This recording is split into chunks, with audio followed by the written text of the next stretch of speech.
Jadi Bapak akan bisa seperti Pak Noel gitu Pak, dijadikan tersangka gitu Pak? Iya. Noel kan terima duit, gue mah nggak terima duit. Dijebak Pak. Dijebak gimana? Katanya Menurut karena dia. kasus Bapak tuh mengganggu para bandit gitu Pak. Oh, biar aja, yang penting gue nggak terima duit. Noel kan terima, kayaknya terima ya? Terima kan dia? Terima.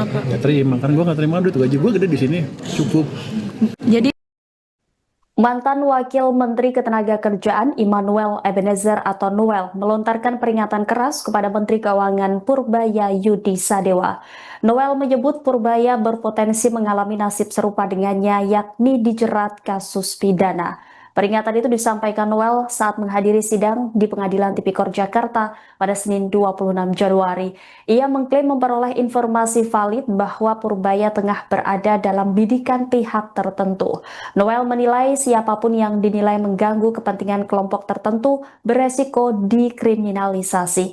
Ia menyebut Purbaya dianggap telah mengusik pesta sejumlah pihak sehingga berpotensi menjadi sasaran berikutnya. Dalam pernyataannya, Noel kembali mengungkit proses hukum yang menjerat dirinya. Ketua Relawan Jokowi Mania itu menuding Komisi Pemberantasan Korupsi telah menjebaknya melalui apa yang ia sebut sebagai operasi tipu-tipu. Noel mengaku awalnya hanya diminta datang untuk klarifikasi dan konfrontasi, namun sesampainya di Gedung Merah Putih KPK, ia justru langsung ditetapkan sebagai tersangka. Ia juga menyoroti penyitaan puluhan mobil miliknya yang kemudian disebut sebagai hasil pemerasan. Menurut Noel, tudingan tersebut tidak berdasar dan terus berkembang hingga menyeret nilai fantastis ratusan miliar rupiah. Noel menegaskan dirinya diminta bersikap kooperatif oleh penyidik, tetapi justru itu sikap tersebut berujung pada framing yang semakin memberatkannya. Sementara itu menanggapi pernyataan Noel, Menteri Keuangan Purbaya Yudi Sadewa mengaku tidak memahami maksud peringatan Noel. Ia menegaskan bahwa tanggung jawabnya hanya kepada Presiden Prabowo Subianto. Purbaya menilai posisinya berbeda dengan Noel. Ia menegaskan tidak pernah menerima uang dari luar gaji resmi sebagai pejabat negara, sehingga merasa tidak memiliki alasan untuk khawatir. Menurut Purbaya, resiko hukum justru muncul ketika seorang pejabat mulai menerima uang di luar ketentuan. Selama itu tidak terjadi, ia yakin dapat menjalankan reformasi pajak dan bea cukai tanpa tekanan. Meski mengakui kemungkinan adanya upaya jebakan, Purbaya menilai skenario tersebut sulit terjadi tanpa dasar kasus yang jelas. Ia pun menegaskan akan tetap melanjutkan agenda reformasi yang dijalankannya. Kira-kira gitu. Itu bercanda ya. Soal yang katanya Pak Purbaya akan di Pak Noel kan, Bapak udah dengar belum Pak? Itu tanggapan Bapak gimana? Saya nggak ngerti apa sih maksudnya. jadi Bapak akan bisa seperti Pak Noel gitu Pak, dijadikan tersangka Dijebak gitu Pak? begitu, Pak. Iya. Dijebak. Noel kan terima duit, gue mah nggak terima duit. Dijebak Pak. Dijebak gimana? Katanya Menurut karena dia. kasus Bapak tuh mengganggu para bandit gitu Pak. Oh, biar aja, yang penting gue nggak terima duit. Noel kan terima, kayaknya terima ya? Terima kan dia? Terima. Ya terima, kan gue nggak terima duit, gaji gue gede di sini, cukup. Jadi kasusnya kecil dan saya nggak tahu kenapa Pak Noel ngomong seperti itu. Mungkin dia sebelah sama gue juga, saya nggak tahu. Tapi case seperti itu di saya mungkin amat kecil kemungkinan terjadi, kecuali saya mulai terima uang di luar gaji ya. Pak, kira-kira apa ada hubungannya dengan reformasi pajak dan bea cukai yang sedang Bapak gaungkan, Pak? Dengan pernyataan Pak Noel itu? Biar aja, kita kan tetap aja akan reformasi. Noel, saya. Yang penting kan saya nggak terima uang gitu. Begitu kita terima uang, saya terima uang, saya akan amat riskan posisinya. Nggak bisa gerak sana sini, pecat orang nggak bisa, geser orang nggak bisa, karena orang akan laporkan bahwa saya terima uang dan akan dibocorkan. Jadi selama kita ya gitu-gitu aja bersilah kira-kira lurus, harusnya kasus seperti Noel nggak ini. Mungkin kalau ada yang jebak taruh uang tiba-tiba di mobil saya, itu mungkin kejadian, tapi kan harus ada latar belakangnya dari kasus seperti apa. Saya sih rasanya nggak ada urusan, saya hanya bertanggung jawab ke presiden, yang lain saya Mantan Wakil Menteri Ketenagakerjaan Immanuel Ebenezer atau Noel melontarkan peringatan keras kepada Menteri Keuangan Purbaya Yudi Sadewa. Noel menyebut Purbaya berpotensi mengalami nasib serupa dengannya, yakni dijerat kasus pidana. Ia mengklaim memperoleh informasi valid bahwa Purbaya tengah berada dalam bidikan pihak tertentu. Ia menyebut Purbaya dianggap telah mengusik pesta sejumlah pihak sehingga berpotensi menjadi sasaran berikutnya.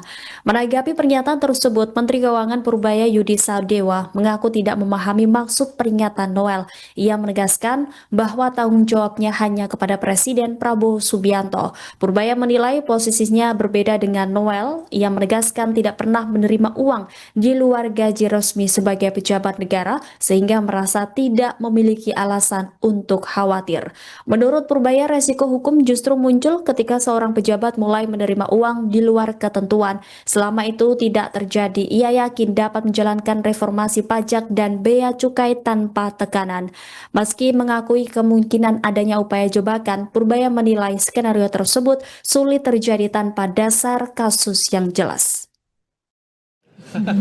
Kira-kira gitu. So- Kita bercanda ya. Soal yang katanya Pak Purbaya akan Noelkan, Bapak udah dengar belum Pak? Itu tanggapan Bapak gimana? Saya nggak ngerti apa sih maksudnya. Jadi Bapak akan bisa seperti Pak Noel gitu Masuk Pak, penjara. dijadikan tersangka Dijebak gitu Pak. begitu, Pak. Iya. Noel kan terima duit, gue mah nggak terima duit. Dijebak Pak. Dijebak gimana? Katanya Menurut karena dia. kasus Bapak tuh mengganggu para bandit gitu Pak. Oh, Kayak biar aja, yang thrifting. penting gue nggak terima duit. Noel kan terima, kayaknya terima ya, terima kan dia? Terima. Ya, terima, kan gue nggak terima duit, gaji gue gede di sini, cukup. Jadi kasusnya kecil dan saya nggak tahu kenapa Pak Noel ngomong seperti itu. Mungkin dia, mungkin sebelah sama gue juga, saya nggak tahu. Tapi case seperti itu di saya mungkin amat kecil kemungkinan terjadi, kecuali saya mulai terima uang di luar gaji ya. Pak, kira-kira apa ada hubungannya dengan reformasi pajak dan bea cukai yang sedang Bapak gaungkan, Pak? Dengan pernyataan Pak Noel itu? Biar aja, kita kan tetap aja akan reformasi. Noel, saya. Yang penting kan saya nggak terima uang gitu. Begitu kita terima uang, saya terima uang, saya akan amat riskan posisinya. Nggak bisa gerak sana sini, pecat orang nggak bisa, geser orang nggak bisa, karena akan laporkan bahwa saya terima uang dan akan dibocorkan. Jadi selama kita ya gitu-gitu aja bersilah kira-kira lurus, harusnya kasus seperti Noel nggak ini. Mungkin kalau ada yang jebak taruh uang tiba-tiba di mobil saya, itu mungkin kejadian, tapi kan harus ada latar belakangnya dari kasus seperti apa. Saya sih rasanya nggak ada urusan, saya hanya bertanggung jawab ke presiden, yang lain saya nggak peduli.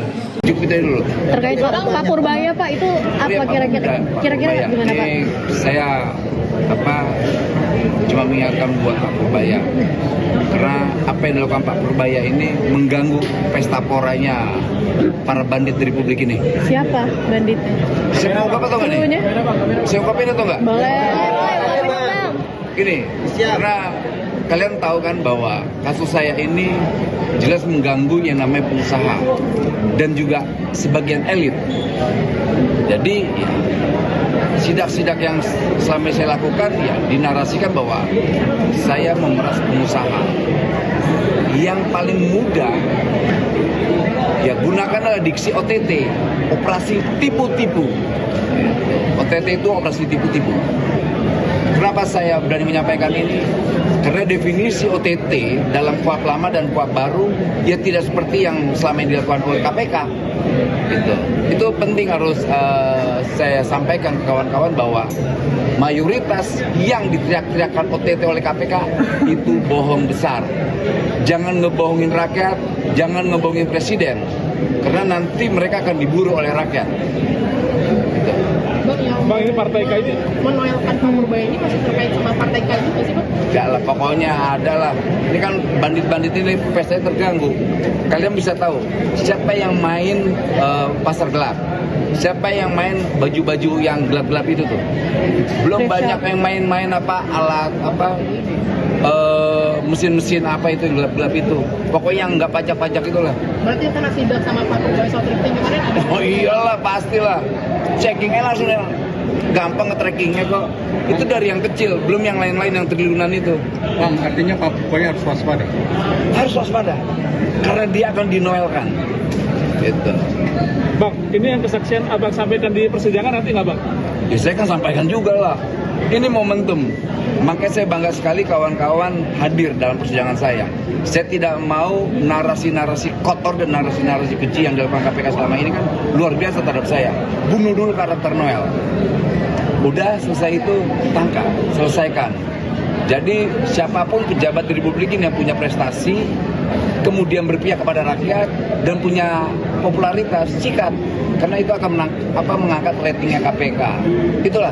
Nanti baru saya kasih tahu lagi motivasi-motivasinya. Oke. Bang Noel, terkait tadi K3S ini tadi kan saksi nilai sebut ada uang teknis. Tapi sebenarnya Bang Noel selama masih menjabat ini beneran ada nerima uang teknis atau Boro-boro sejenis nerima atau gimana? juga kagak.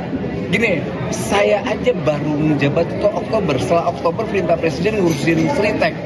Nggak ngerti ngurusin gini-ginian. Istilah singkatan dari K3 aja saya nggak ngerti. Bahkan ya kawan-kawan tahu lah.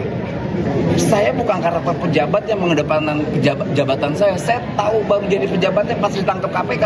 Oh ternyata saya pejabat ya. Itu doang. Thank you ya kawan-kawan. Download Tribun X sekarang. Menghadirkan lokal menjadi Indonesia.